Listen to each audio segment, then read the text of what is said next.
Provérbios 21:20. Irmãos, são muitos os textos sobre o tempo dos fins. E são muitos tópicos a respeito da família. O nosso tema é a família cristã normal no tempo dos fins. Então são muitos textos que nós temos que ver. E eu vou começar de dentro para fora. Eu vou começar olhando um texto que fala sobre a realidade de dentro de nós, sobre as questões pessoais da vida da gente. Eu vou estudar com os irmãos brevemente o texto de Mateus 25, a parábola das 10 virgens, e como isso se aplica de alguma forma às nossas vidas no tempo dos fins. Mas eu gostaria de iniciar com esse versículo antes de nós termos mais um momento de oração. Ele diz assim: tesouro desejável, Provérbios 21:20.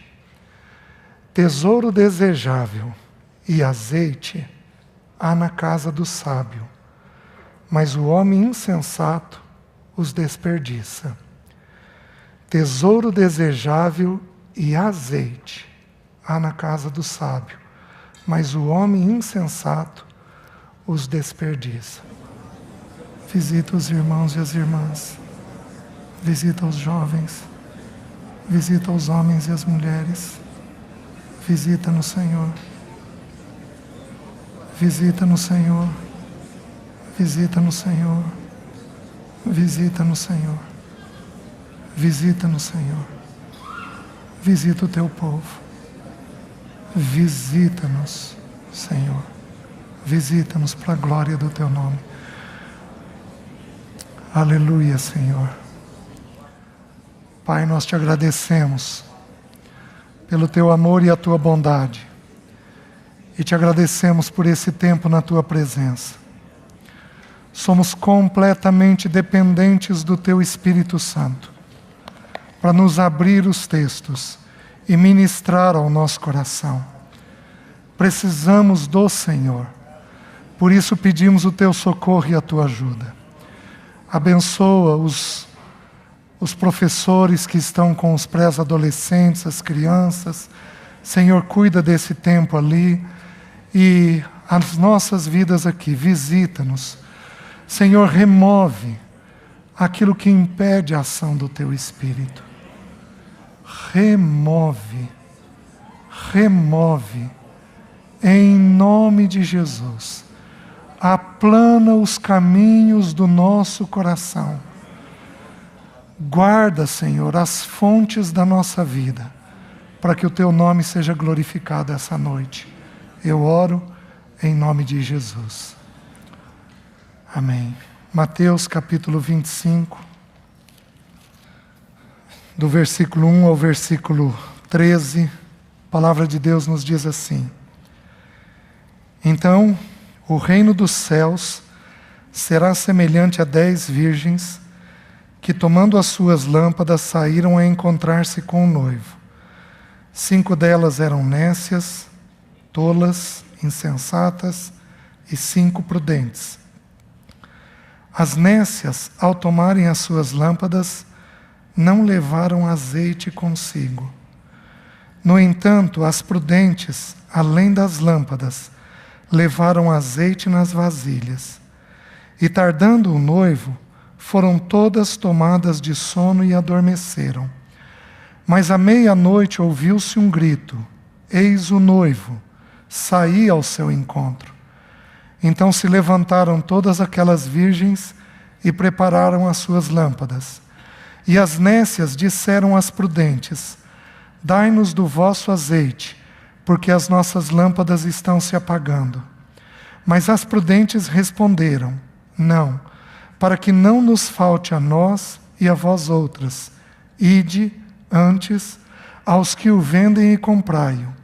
E saindo elas para comprar, chegou o noivo. E as que estavam apercebidas entraram com ele para as bodas, e fechou-se a porta. Mais tarde, chegaram as virgens nécias, clamando: Senhor, Senhor, abre-nos a porta.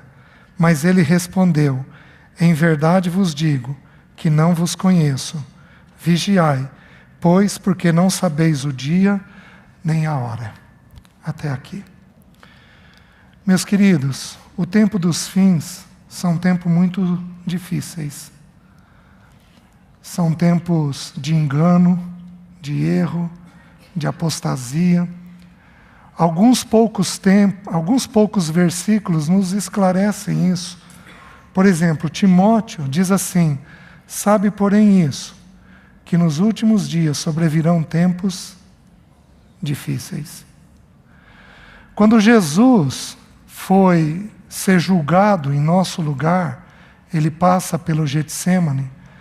Ele diz, o livro de Lucas relata que aquela era a hora do poder dos homens e do poder das trevas. O nosso tempo, o tempo que nos está proposto de agora até o fim, são tempos de negridão, são tempos difíceis. Nós não podemos nos iludir com o que alguns irmãos dizem, às vezes ligados à política, ligados tentando mudar, estabelecer normas, leis que protejam o Evangelho, porque isso não será assim no tempo dos fins. No tempo dos fins, o pecado vai avançar e vai avançar muito.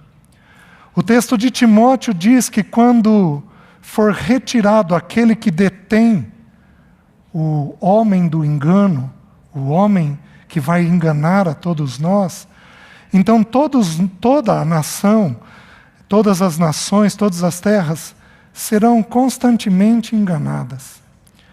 O tempo dos fins é tempo em que nós, inclusive, seremos tentados a sentir coceira nos ouvidos para ouvir um evangelho que abrande os nossos corações, que acalme os nossos corações, porque são dias de muito horror. Dias de muito horror.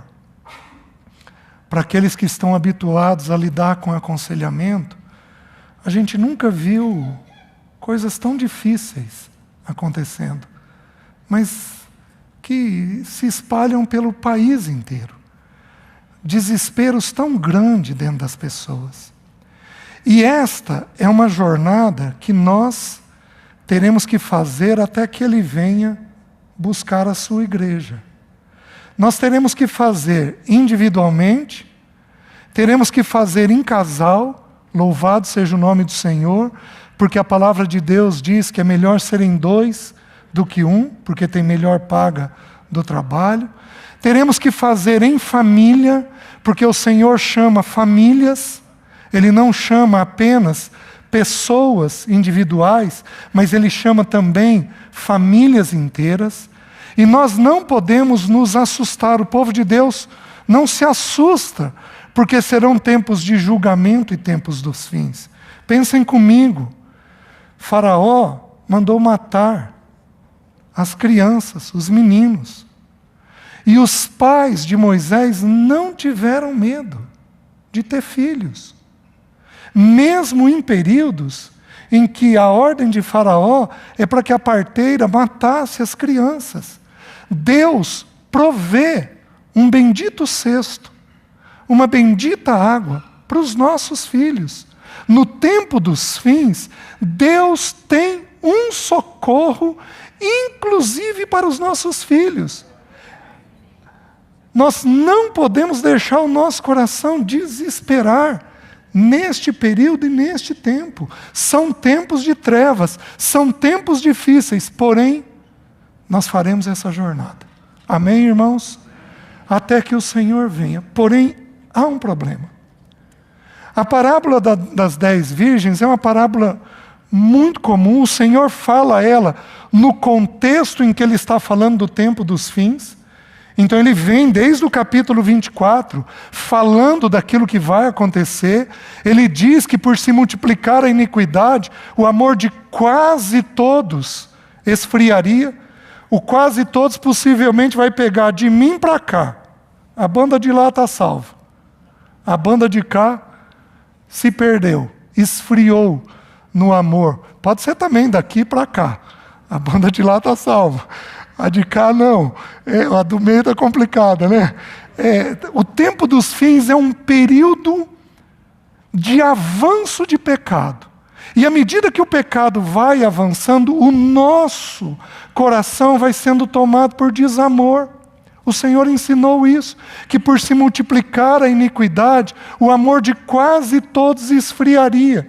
Meus queridos, são tempos terríveis. E esta jornada nossa, no tempo dos fins, até que o Senhor venha, ela tem que ser feita com azeite.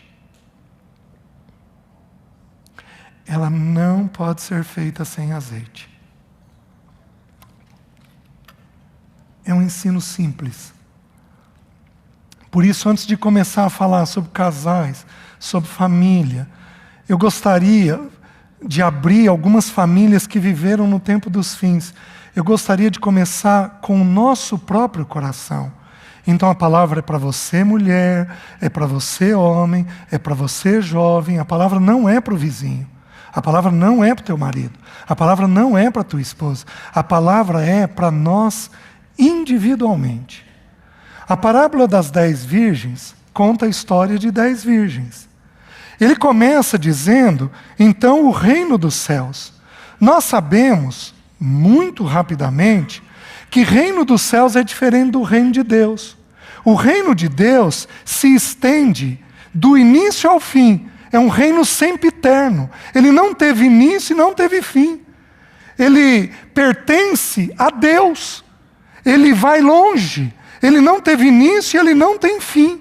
Ele existe muito antes do planeta Terra ter sido criado.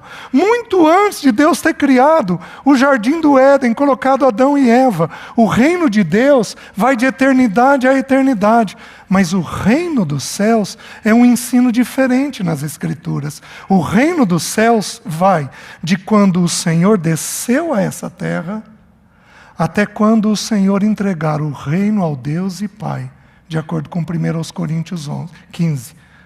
Então este reino, ele tem uma fase. Ele é uma fase dentro do reino de Deus. Ele demanda a encarnação do nosso Senhor, até o nosso Senhor ter resolvido todas as coisas e ter entregue o reino dos céus, o reino que ele veio conquistar, ao Deus e Pai, sujeitando todas as coisas, inclusive a si mesmo, ao Pai. Depois você pode dar uma olhadinha lá em 1 Coríntios capítulo 15.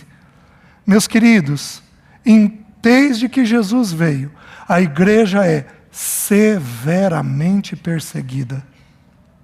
Desde que Jesus veio, o nosso Senhor foi perseguido. Os profetas que falaram dele foram perseguidos. João Batista, que foi o precursor dele, foi perseguido, morreu decapitado. Nós seremos perseguidos. E quanto mais você for luz nesta terra, mais perseguição haverá em torno da sua pessoa. Jesus nos disse assim no livro de João: o mundo me odeia porque eu revelo que as suas obras são más. Não tem jeito de vivermos um testemunho nesse período agora sem que a nossa vida seja odiada das pessoas. Nem sempre dos ímpios. Muitas vezes, dentro da própria igreja, nós teremos problemas. Por quê? Porque são tempos de fins. Então ele diz que o reino dos céus é semelhante a 10 virgens. Nós também sabemos que a virgem, de acordo com 1 Coríntios 11:2, revela a igreja. Então toda vez que uma virgem for mencionada nas Escrituras, ela tipifica a igreja. Quando nós estudamos as parábolas, nós temos que entender uma coisa simples. A parábola tem um ensino central. Qual é o ensino central da parábola das 10 virgens? Algumas eram prudentes e algumas eram tolas, eram nécias. Nós só podemos interpretar algo a mais numa parábola quando nós temos clareza de outros textos que nos deem base para poder fazer aquela interpretação.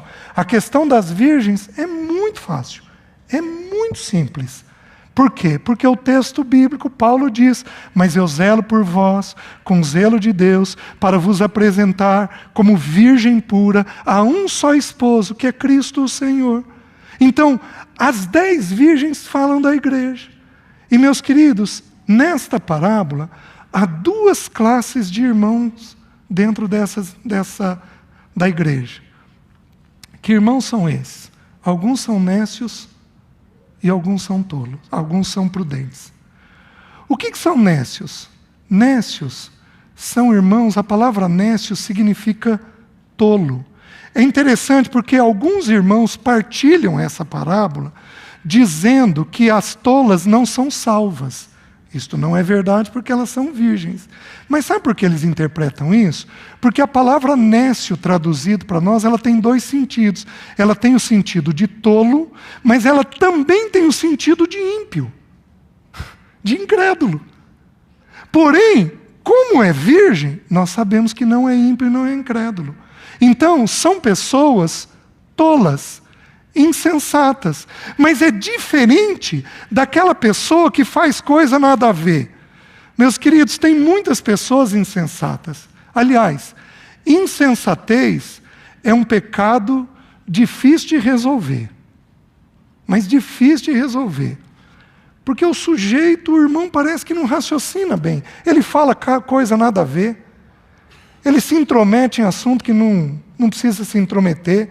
Ele, de acordo com os textos de Provérbios, são muitos textos falando do tolo, do insensato, ou do louco, que é mais ou menos a mesma coisa, é a mesma interpretação. São irmãos que não se posicionam de um jeito adequado diante da vida. Isso daqui não é uma pessoa tola apenas. Isso daqui é um irmão que sabe o que deveria fazer e não faz. Quando a gente usa a lei da primeira menção nas Escrituras, a primeira vez que a palavra insensato aparece na Bíblia é no Salmo 14, versículo 1. Diz assim: diz o insensato no seu coração, não há Deus. Então, o que é o nécio? O que é o tolo? O que é o insensato? É aquele que toma decisões na vida sem considerar o temor do Senhor. Ele não considera a opinião de Deus naquilo que ele está decidindo. São irmãos, são salvos, são crentes, estão conosco, mas no dia a dia, eles simplesmente não consideram o que vão decidir, onde vão trabalhar, o que vão falar, como vão pensar os assuntos da vida, como vão pensar dinheiro, relacionamento, sexo e vai por aí afora. Eles consideram isso segundo uma mente carnal e não segundo a mente do Senhor. Essas pessoas são tolas. E elas são pegas depois, sem o devido cuidado, na hora que o noivo volta. Então, nós vamos ter sempre dentro da igreja, por esta parábola, irmãos que não se preparam de forma adequada para a vinda do Senhor. Meus queridos, falar da vinda do Senhor nesses dias atuais, até para alguns irmãos é complicado. Até para alguns irmãos, se o Senhor nos permitir, nós vamos estudar um pouquinho o julgamento de Deus na família de Ló. Nós vamos tentar tirar princípios de Ló, da mulher e das filhas dele. Meus queridos, nós simplesmente somos contaminados pelo mundo quando somos tolos. O mundo vai entrando, vai entrando, vai entrando, vai entrando, e nós não consideramos o que Deus pensa daqueles temas. A palavra de Deus é tão linda, é tão única, ela preserva tanto a gente, mas o tolo não considera, o irmão tolo, não considera Deus naquilo que faz. E aí diz que há irmãos que são prudentes. O que significa a palavra prudente? Ele tem dois sentidos. Pode significar inteligente e sábio, mas ele pode significar também... Espera aí, deixa eu pôr o óculos. Uma pessoa atenta aos próprios interesses. Só que ela não tem nada a ver com alguém egoísta. Tem a ver com a preocupação de que o Senhor está vindo. Ela tem completa atenção de que o Senhor vem a qualquer hora. Por isso, ela é vigilante. Então nós vamos ter dentro da igreja essas duas classes de irmãos. Nós vamos ter dentro das famílias cristãs essas duas classes de irmãos. Às vezes nós temos um homem que é sábio e nós temos uma mulher que é insensata. Jó. O que a mulher dele falou? Olha a tua condição. Amaldiçoa Deus e morre. Olha a resposta dele. Procedes como uma louca. Sabe o que é a palavra louca? Insensata. Tola. Procedes como uma louca qualquer. Então, às vezes, nós vamos ter nas casas dos irmãos homens prudentes e mulheres tolas. Mas nós podemos, às vezes, ter até o inverso. Lembram de Nabal e Abigail? Davi, quando elogia ela, elogia a prudência dela. Porém, Nabal significa o quê? Tolo. Aliás, a palavra tolo, no hebraico, a palavra insensato no hebraico é Nabal. A interpretação é Nabal. Ele é a encarnação da insensatez. Aquele homem completamente insensato, tomando decisões à revelia, sem parar, sem considerar. Nós podemos, meus queridos, ter famílias nessa condição.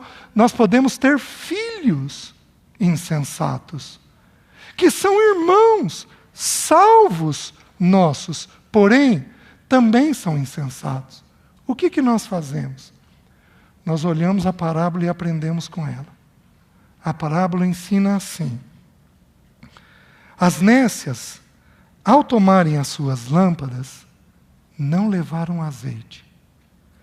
No entanto, as prudentes, além das lâmpadas, levaram azeite nas vasilhas. Qual é a diferença das duas? A diferença das duas é o azeite. As duas são virgens, as duas classes. As duas classes são virgens, são crentes. As duas classes levam as lâmpadas, que fala do testemunho que nós devemos ter nesta terra. Então, fala de como nós devemos testemunhar nessa terra.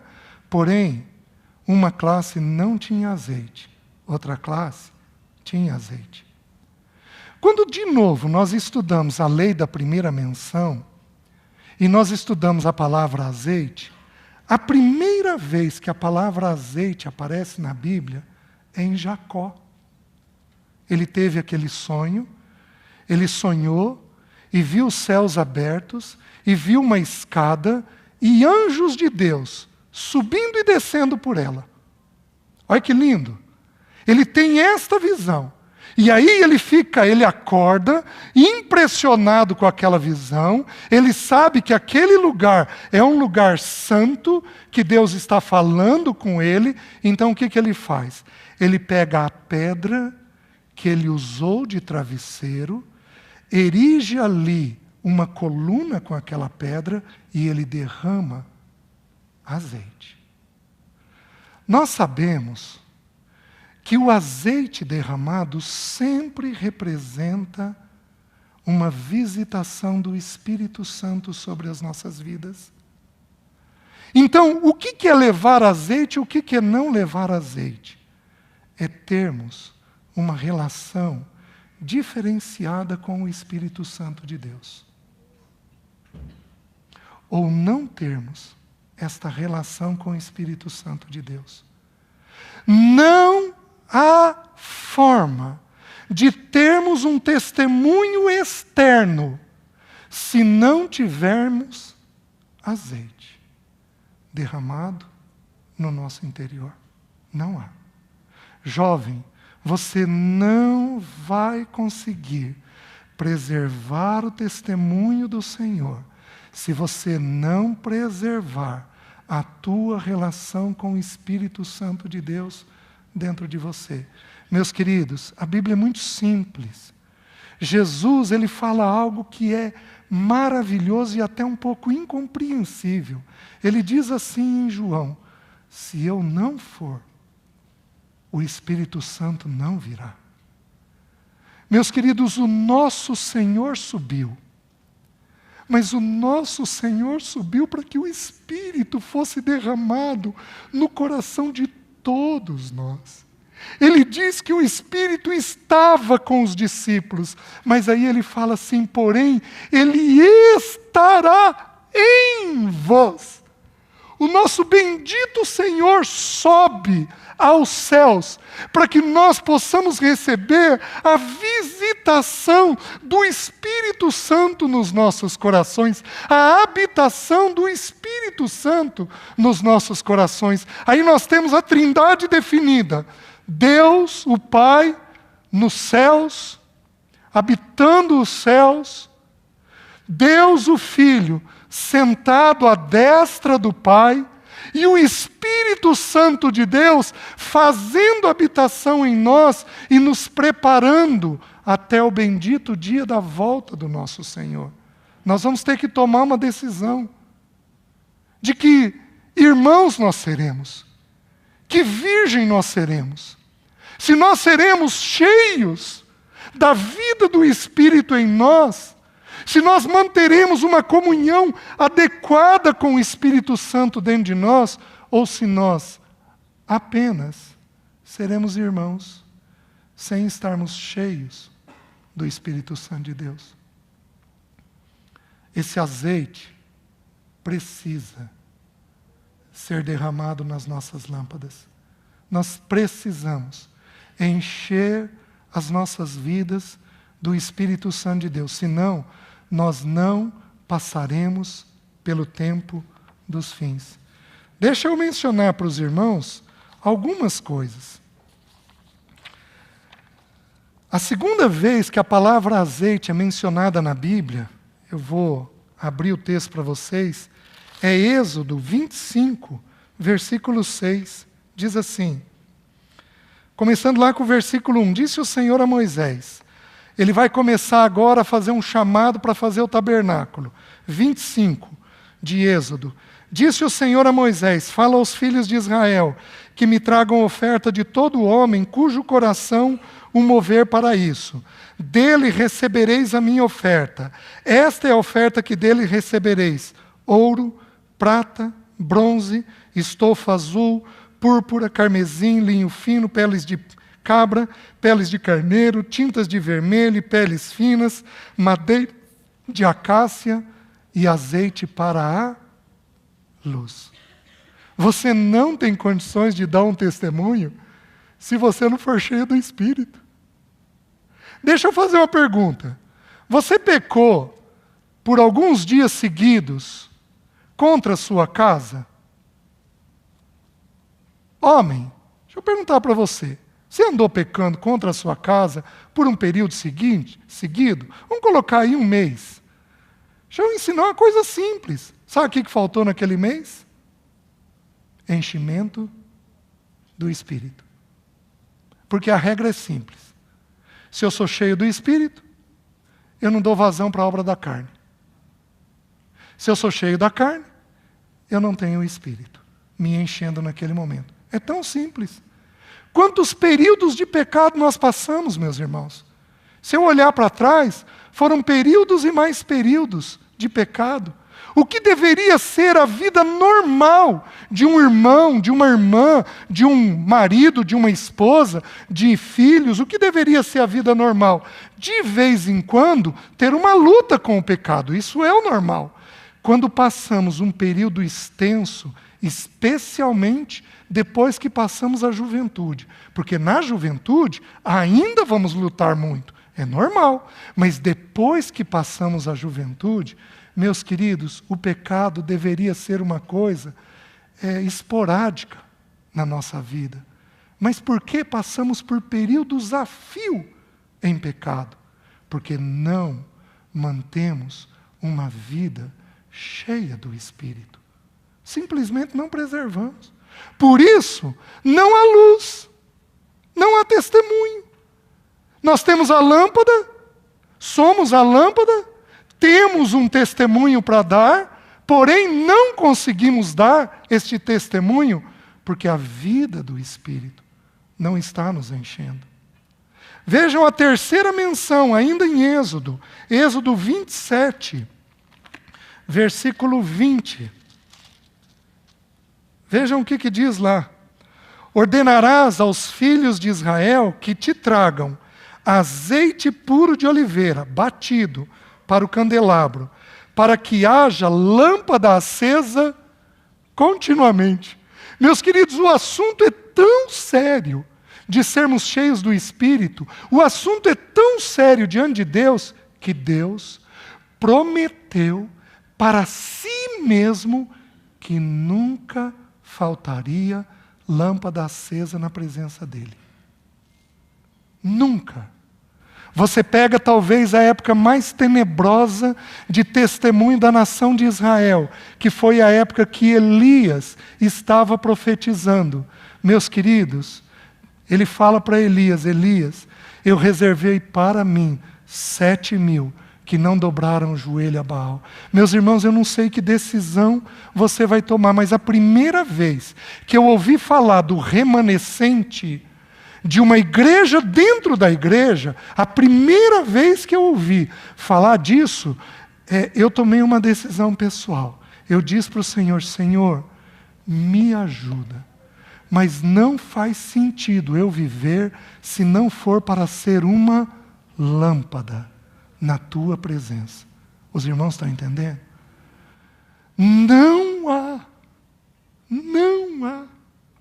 Não apenas isso, quando nós abrimos em Levítico, não abram, capítulo 8, quando Moisés unge Arão e seus filhos, Moisés toma o sangue do bode que havia sido morto, ele pega o sangue e vai e põe na ponta direita da orelha, põe na ponta direita do polegar direito e põe na ponta direita do dedão do pé.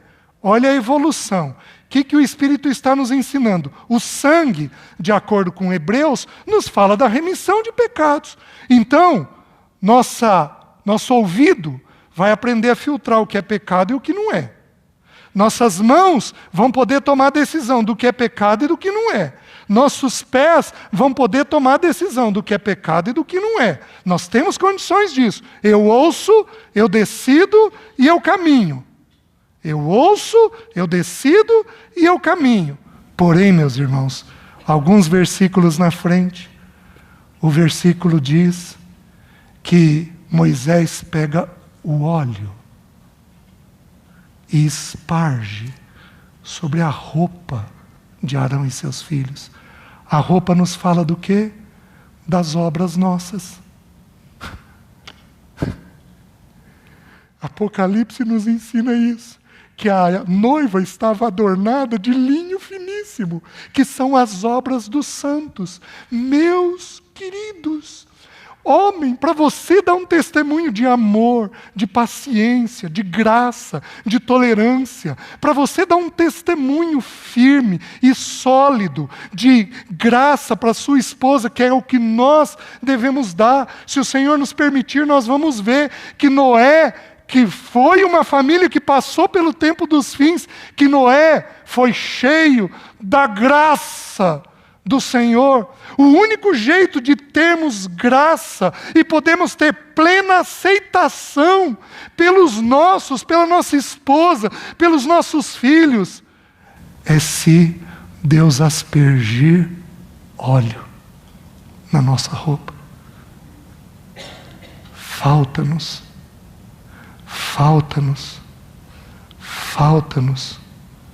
preservar esse relacionamento com o Espírito Santo. Falta-nos preservar isso.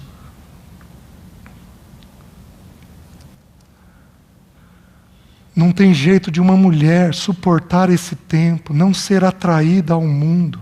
Não tem jeito, se não for por uma vida cheia do Espírito. Então nós temos que tomar uma decisão muito simples. De que jeito nós vamos viver este período dos fins? Aí nós vamos um pouquinho mais no texto. Volta lá. Capítulo 25. No entanto, as prudentes, além das lâmpadas, levaram azeite nas vasilhas. Elas levaram o Espírito Santo de Deus nas suas vasilhas. O que nós precisamos de uma forma prática? O que é levar esse Espírito Santo nas nossas vidas? Meus queridos, todos os textos que eu olho falam uma coisa simples. Nós precisamos, em primeiro lugar, ter uma vida de oração. Nós precisamos orar mais. Nós precisamos orar mais. Nós precisamos orar mais. Nós precisamos orar mais em família.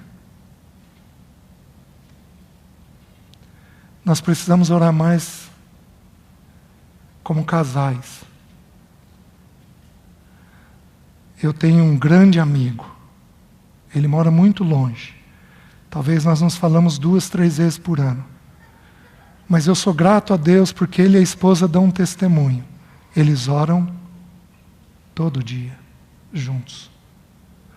Todo dia, juntos.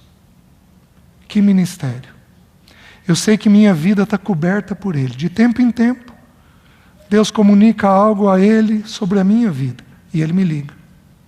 César, e daí? Estou ouvindo tal coisa. O que é isso? É assim mesmo? Não é? É isso que o Espírito está comunicando comigo? Vocês querem ver? Vamos dar uma olhadinha de quando o Espírito Santo desceu sobre algumas situações. Vocês querem ver a primeira? Vamos olhar o nosso Senhor. Nós sabemos, pelo livro de Mateus, capítulo 3, o texto de Mateus diz assim, que o Senhor Jesus foi para ser batizado, e aí João falou com ele, Senhor, eu que preciso ser batizado pelo Senhor, e o Senhor vem a mim, e ele diz, não importa, vamos cumprir o que a lei diz, e ali diz que ele foi batizado, e o Espírito Santo de Deus desceu como pomba sobre a vida dele, certo? Mas vejam o que Lucas descreve, abra lá, Lucas capítulo 3. Lucas descreve o mesmo momento, o mesmo. Olha como é que Lucas descreve. Vejam, meus irmãos, o que é levar um relacionamento com o Espírito Santo de Deus para o tempo dos fins. Olha o que diz. E aconteceu que, ao ser todo o povo batizado, também o foi Jesus. E estando ele a orar, o céu se abriu e o Espírito Santo de Deus desceu sobre ele em forma corpórea. Meus queridos, nós precisamos de mais oração. Porque quando nós oramos, o que o Espírito faz? Ele desce sobre nós. Vocês querem ver os discípulos? Um texto muito conhecido. Abram em Atos, capítulo 1, versículo 4. Desculpem, versículo 14. Diz assim, todos estes perseveraram unânimes em oração com as mulheres, com Maria, mãe de Jesus, e com os irmãos dele. O que aconteceu logo depois? O Espírito Santo vem sobre eles. Meus queridos, eu não sei qual a tua origem. Eu já passei por alguns grupos de irmãos. E eu já vi movimentos pentecostais, já vi coisas dentro das Escrituras, fora das Escrituras. Porém, é muito simples. Você quer ser cheio do Espírito? Se dedique um pouco mais à oração. Não uma oração religiosa. Não uma oração religiosa. Não uma oração para doutrina. Não faça isso. Aqueles irmãos que estudam em demasia precisam decorar João 7,17. Lá diz assim: aquele que quiser fazer a vontade do Pai, conhecerá a respeito da doutrina. Sabe qual é o jeito correto de nós crescermos em doutrina? É buscando a vontade de Deus. Se o nosso coração não for sujeito à vontade de Deus, a doutrina que for depositada em nós, por mais correta que seja, vira um perigo. Porque ela não procede de uma vida quebrantada. Quantos irmãos, todos nós já conhecemos, que tiveram uma vida excepcional de estudo, de conhecimento, mas ficaram com um cabeção desse tamanho e com um corpinho deste tamanho. Por quê? Porque tinham conhecimento, porém aquilo não decorria de conhecer a vontade de Deus, de uma vida, de uma forma pessoal, íntima. Precisamos ir ao nosso Pai em oração, mas nós precisamos ir de forma devocional. Precisamos ir num relacionamento de um filho com o Pai, onde todo dia a gente tem prazer de ouvir aquele cochicho do Pai no nosso ouvido. Quem de nós, por mais velho que seja, não ama o abraço de um pai ou de uma mãe? Meu pai faleceu há 16 anos. Ele andava comigo de braço dado. Meus queridos, eu tenho saudade disso até hoje. Quem de nós não ama um aconchego de um pai, de uma mãe, um cuidado de um pai ou de uma mãe? Esta é a nossa relação com o nosso Deus. Uma relação íntima, devocional, pessoal, de crescimento íntimo, de foro íntimo. Depois, então, nós simplesmente crescemos na doutrina. Entendemos a doutrina. Conhecemos a doutrina. E não somos perturbados pela doutrina. Por quê? Porque o coração está ajustado na vontade do Pai. Os irmãos entendem? Então há uma decisão a ser tomada. Abram ainda em Lucas capítulo 11, deixa eu confirmar. Lucas capítulo 11, versículo 9 a 13. Esse texto me tocou há alguns anos atrás. Eu estava num encontro de homens. E, meus queridos, isso virou uma oração para mim. Esse contexto aqui é um contexto onde o Senhor vem ensinando sobre oração. E é tão interessante, as duas passagens estão separadas uma da outra. No capítulo 10, o texto termina com Maria e Marta.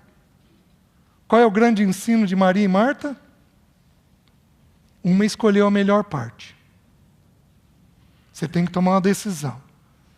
Você vai ser nécia ou prudente.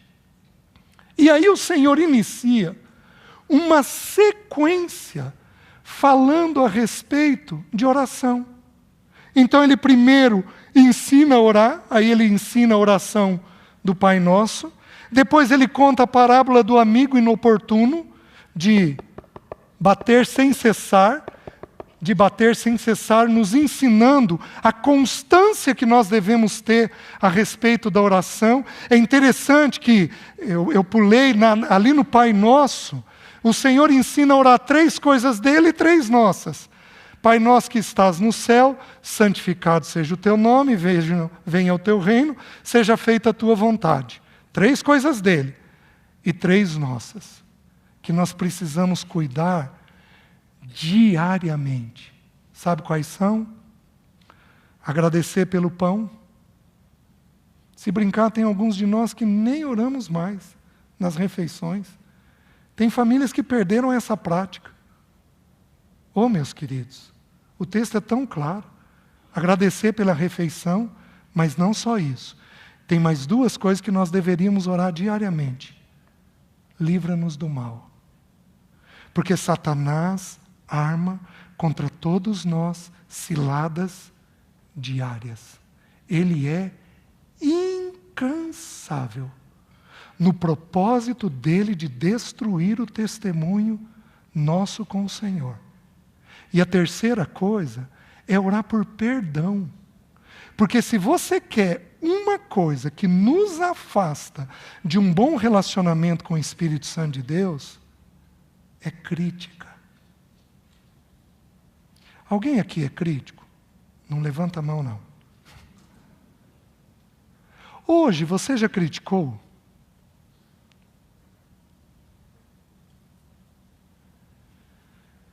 De vez em quando você é azedo.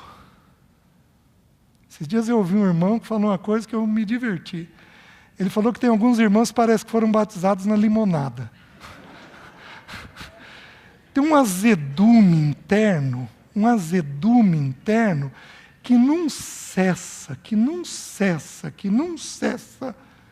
Aquilo lá, meus irmãos, é um pecado chamado ira. Tem 2 iras na Bíblia.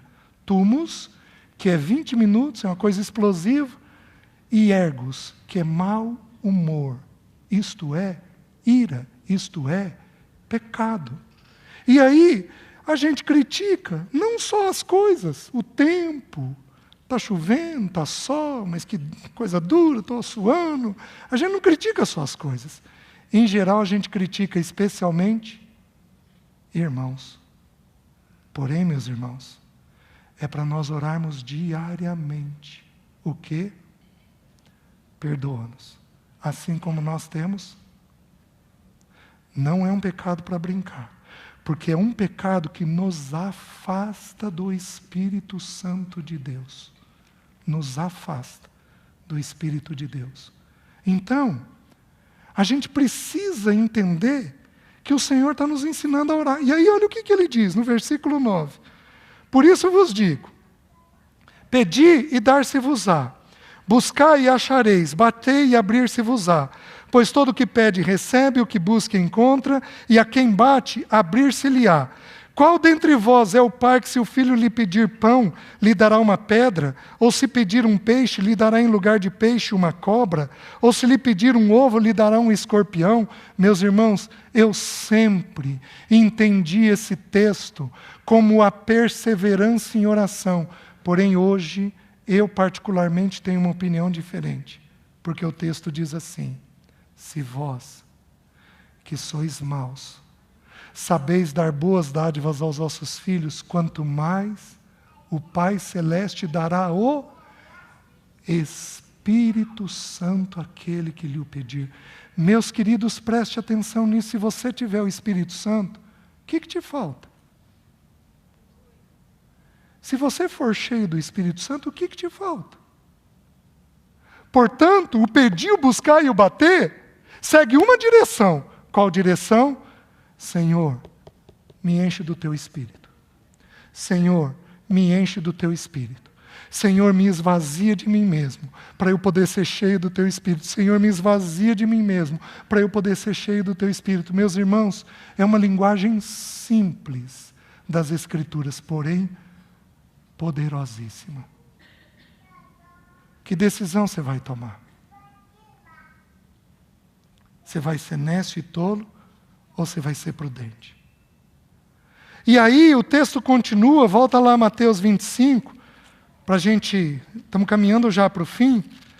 Mateus 25, o texto termina assim, o texto continua assim: mas à meia-noite ouviu-se um grito, eis o noivo, saía ao seu encontro. Eu pulei a parte que elas dormem, porque senão não vai dar tempo. Mas o tempo dos fins é propício a fazer o que conosco? Vou mencionar uma única coisa sobre o sono. Os discípulos estavam com o Senhor. E o Senhor pediu para eles estarem em oração com eles.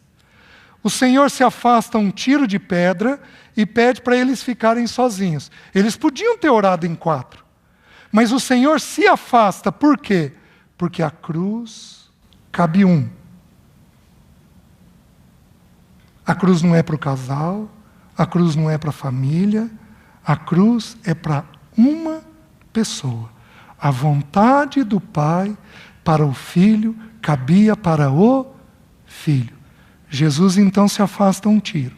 E ele fica, os 3 discípulos ficam. Porém, ele sabia o que estava acontecendo. Jesus havia falado da morte dele o último mês muitas vezes para ele. O Senhor foi preparando os seus para isso. E eles foram, de acordo com o livro de Lucas, tomados pelo sono da tristeza. Bom, já que eu comecei, agora eu termino. Você tem um filho afastado? Você pode olhar essa perda e ser tomado por tristeza. Você tem um problema que não se resolve? Você pode ser tomado por uma tristeza e, quando você perceber, você está tão esgotado, que você dorme, você se descuida. O Senhor não condenou o sono delas, elas adormeceram. O Senhor, o texto não condena, pelo menos o texto não condena, condena o fato de não terem levado azeite.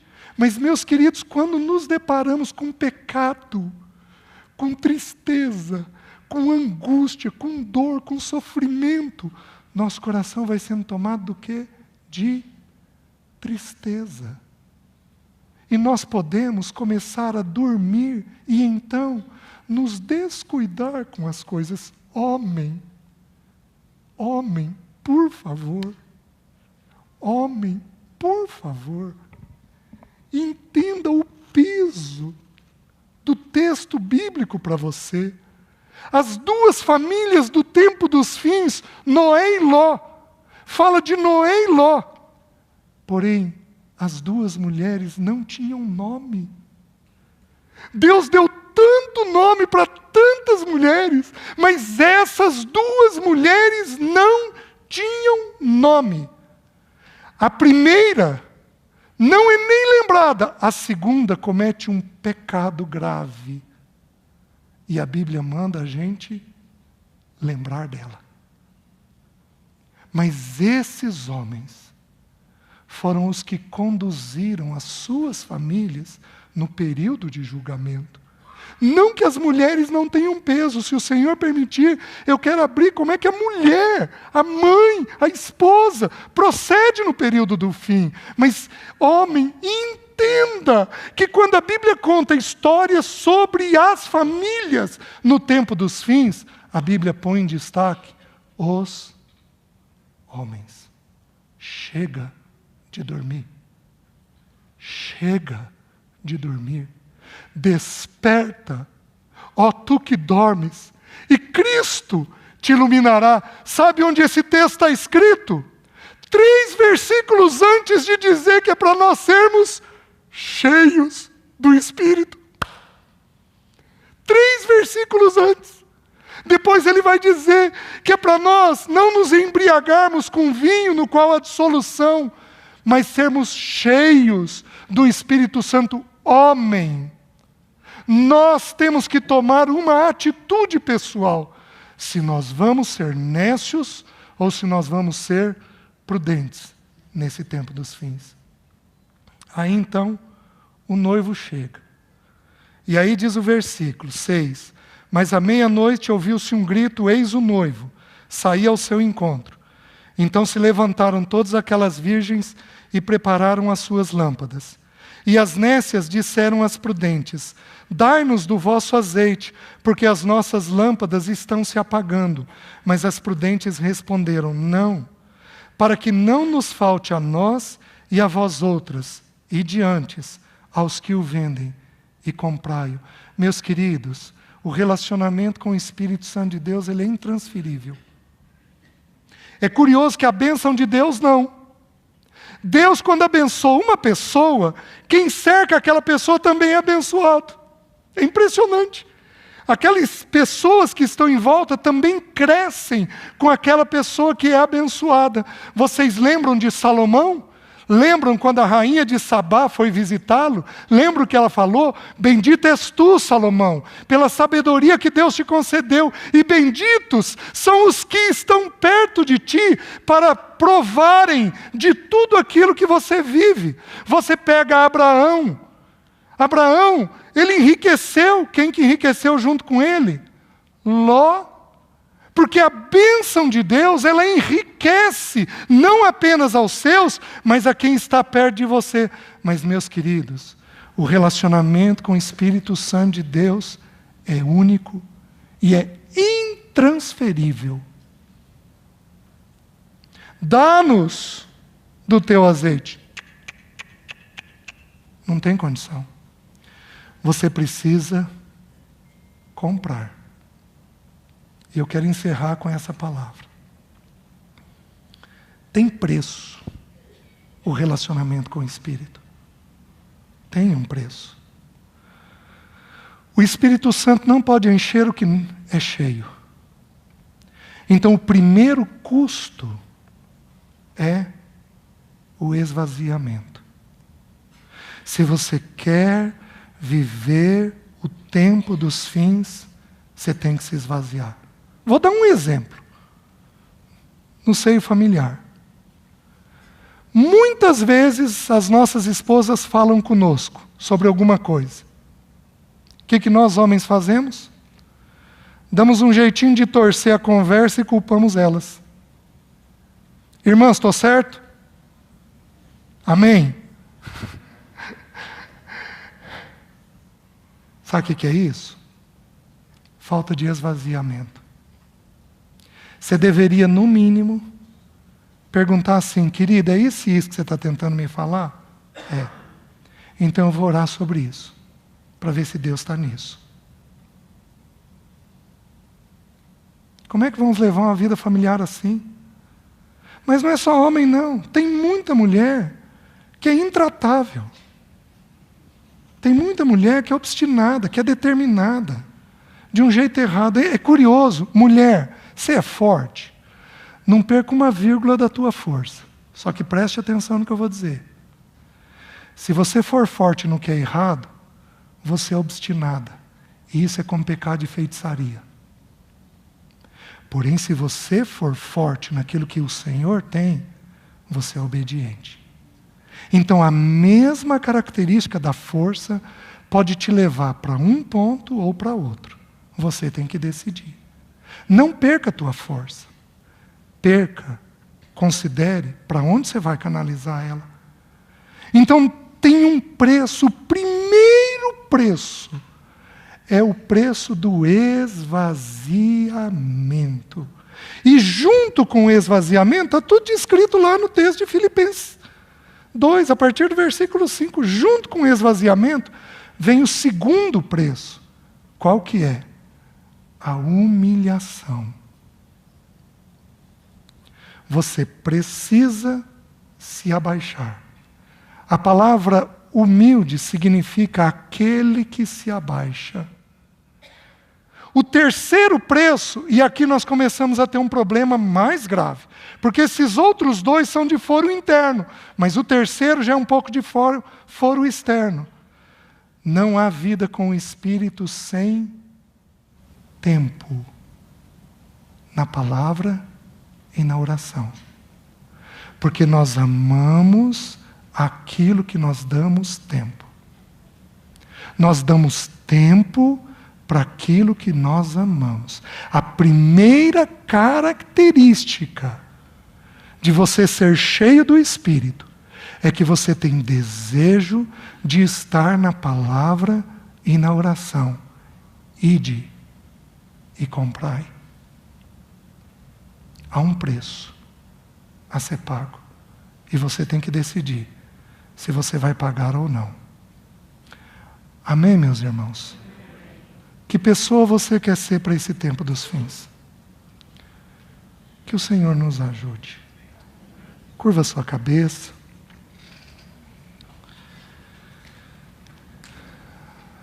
Senhor, tem misericórdia de nós. Tem misericórdia de nós. Perdoa-nos porque temos sido carnais. Perdoa-nos porque não temos nos enchido do Teu Espírito. Senhor, nos perdoa. Nos arrependemos, Senhor, porque temos sido noivas nécias. Temos sido virgens tolas. Ó Senhor, nos perdoa. Senhor, nos visita, nos dando o entendimento dessa relação com o Teu Espírito. Nos ajuda, Senhor, a sermos cheios dEle, a andarmos nele, a recebermos uma porção maior da parte dEle. Senhor, visita as nossas vidas. Visita os homens que estão dormindo e desperta eles. Fortalece aqueles homens que têm mantido uma vida contigo. Visita as irmãs que têm vivido com tolice, atrás de tantas coisas inadequadas. Visita essas irmãs. Tira elas da tolice e da loucura e coloca elas, Senhor, cheias do Senhor. Visita os nossos filhos. E, Senhor, nem uma unha deles vai ficar para trás. Porque nós não criaremos filhos para o pecado. Não criaremos, nós criaremos filhos para o Senhor. Por isso, ajuda-nos e concede-nos do Senhor. É a nossa oração, em nome de Jesus. Amém. Amém, irmãos.